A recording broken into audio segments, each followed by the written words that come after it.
Hello నమస్తే, good morning.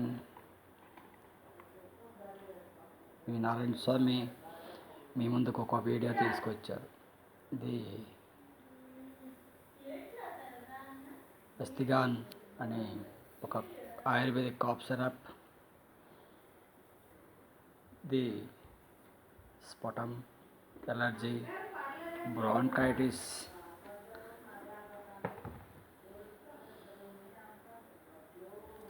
Viral infection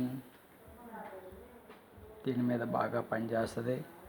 ఉదయం అరకప్పు, రాత్రికి అరకప్పు. ఒక 12 ఇయర్స్ పిల్లలకి, అలాగే పెద్దలకి కప్పు నిండా ఉదయం రాత్రి వేడి నీళ్ళతో వేసుకోవాలి. ఇది ప్యూర్ ఆయుర్వేదిక్ ప్రోడక్ట్. నచ్చితే షేర్ చేయండి, సబ్స్క్రైబ్ చేయండి. Thank you.